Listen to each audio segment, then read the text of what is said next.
क्या एक कमजोर लड़का प्राचीन मार्शल आर्ट्स की विद्या सीख पाएगा? एंटिक मार्केट में पुष्कर को ऐसा क्या मिलेगा जिससे उसे अपने सारे सवालों के जवाब मिल जाएंगे? क्या राज है एंटिक मार्केट की खुफिया दुकानों का? जब आपने अभी 8 अक्षर वाला सुनहरा मंत्र देखा तो आपने कहा कि यह किसी खजाने के बारे में कुछ कहता है। क्या यह कोई क्लू है? तांत्रिक गिरी ने कहा, सच बोलूं तो मैं ज्यादा नहीं जानता, लेकिन एक बार मैं एक प्राचीन मार्शल आर्ट परिवार के एक एक्सपर्ट से मिला था और उन्होंने बातचीत के दौरान इस बात का जिक्र किया था। उन्होंने कहा कि इस शरीर को बेहतर और मजबूत करने की प्राचीन विधि को कई लेवल्स में बांटा जा सकता है, जिसमें सबसे आम बात है शरीर के साथ भारी छेड़छाड़, जो कि कई बॉडीगार्ड्स या कॉन्ट्रैक्ट किलर्स करवाते हैं। मिस नलिनी ने अचानक पूछा, क्या ये सच में इस दुनिया में है? मैंने इसे आज तक क्यों नहीं देखा? हाँ, लेकिन वो केवल कुछ तपस्वी लोगों के पास मिलता है और वो लोगों के सामने अपनी पावर नहीं दिखाते। मैंने इसके बारे में केवल सुना है। जहां तक तीसरे लेवल की बात है, इसे हम तपस्वी अक्सर इस दुनिया से अलग कोई और दुनिया में पा सकते हैं। तांत्रिक गिरी ने मानो अपने मन में किसी खास इंसान के बारे में सोचा। तभी सामान बेचने वाले आदमी ने उसे टोका, इस दुनिया से अलग एक दुनिया? क्या वो अंतरिक्ष में है? हाँ, प्राचीन मार्शल आर्ट परिवार ने कहा था कि कुछ एलियंस हो सकते हैं, या फिर इसी धरती पर कुछ लोग जो आम इंसानों से दूरी बनाकर रखते हैं। इन लोगों की दुनिया तक पहुंचना नामुमकिन है, क्योंकि आम इंसानों के शरीर में हमेशा ही शैतानी भावना रहती है। भले उसे गोली मार दी जाए तब भी उसे कुछ नहीं होगा। तब वो इंसान सचमुच इस दुनिया से आगे निकल जाएगा, उसे कोई भी हरा नहीं पाएगा। और हमारे देश में करीब 20 साल पहले एक ऐसा आदमी था। जब तांत्रिक गिरी ने इस बारे में बात की तो मानो उनकी आंखों में उस आदमी का चेहरा घूम रहा था। सभी ये सुनकर हैरान हो गए। उनकी आत्माएं कांप उठी और 2 या 3 लोगों ने लगभग एक ही साथ कहा, कमांडर अर्जुन? हाँ, वो हमारे देश का सबसे युवा कमांडर और विशेष बलों का चीफ इंस्ट्रक्टर अर्जुन ही है। तांत्रिक गिरी की आवाज कुछ ऊपर उठे बिना नहीं रह सकी। अर्जुन वो एक बहुत ताकतवर आदमी था जो अपने दम पर कई दुश्मन देशों को डरा सकता था। अर्जुन के बारे में बात करते समय हर कोई सीरियस हो गया था।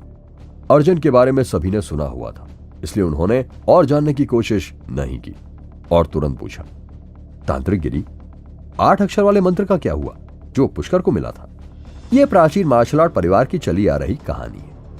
मुझे हमेशा लगा था कि उस आदमी ने बहुत ज्यादा शराब पी रखी, इसलिए वो बकवास कर रहा था। मुझे इसके सच होने की उम्मीद नहीं थी।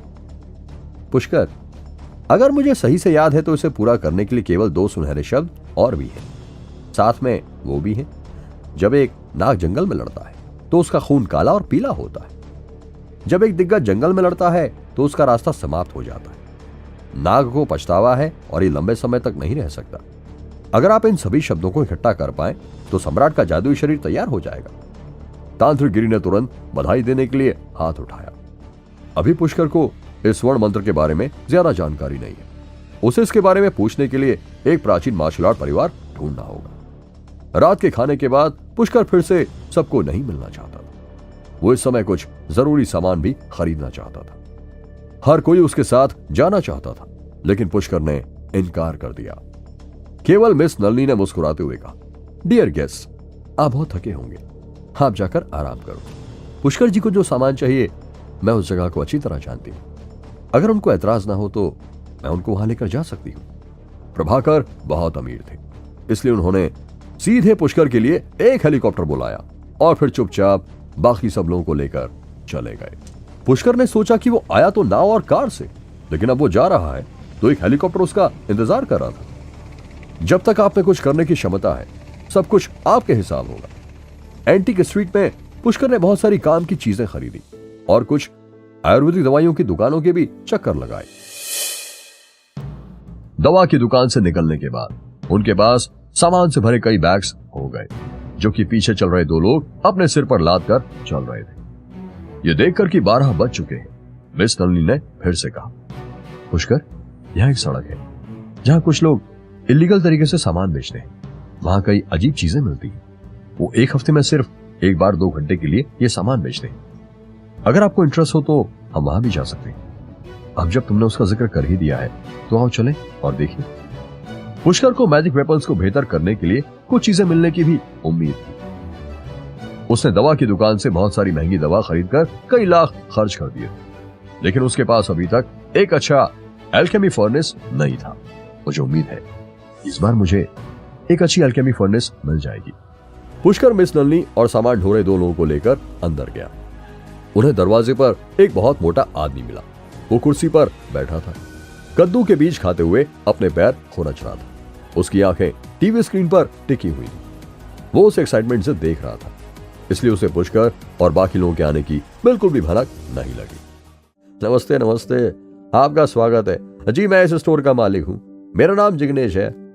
जैसे ही वे स्टोर में घुसे, सभी को पता चल गया कि इस आदमी के स्टोर के नाम से उन्हें धोखा हो गया। हालांकि अंदर बहुत सारी चीजें नहीं है, फिर भी 3 से कहीं ज्यादा दर्जनों आइटम है। दरअसल मेरा स्टोर सच में केवल 3 चीजें बेचता है, जिसका मतलब है कि मेरे स्टोर में 3 चीजें खरीदने के बाद आपको रुकना होगा। यह हमारे पूर्वजों का बनाया हुआ नियम है। अगर आप 3 से अधिक चीजें खरीदते हैं तो ये बैड लक होता है। बॉस, आपके पास यहाँ जो चीजें हैं उन्हें आप कितने में बेचते हैं? हर माल 20 लाख। आप 20 लाख में कुछ भी खरीदकर नुकसान नहीं उठा सकते। आखिर जिग्नेश हर चीज 20 लाख में क्यों बेच रहा था? पुष्कर उसकी शॉप से ऐसा क्या खरीदने वाला है? क्या तांत्रिक गिरी सच बोल रहा था? क्या पुष्कर बाकी सबों को ढूंढने के लिए संघर्ष करेगा? इन सभी सवालों के जवाब जानने के लिए देखिए अगला एपिसोड सिर्फ पॉकेट एफएम के YouTube चैनल पर। और फूंकार के सारे एपिसोड को सुनने के लिए डिस्क्रिप्शन में दिए गए लिंक से डाउनलोड कीजिए पॉकेट एफएम ऐप।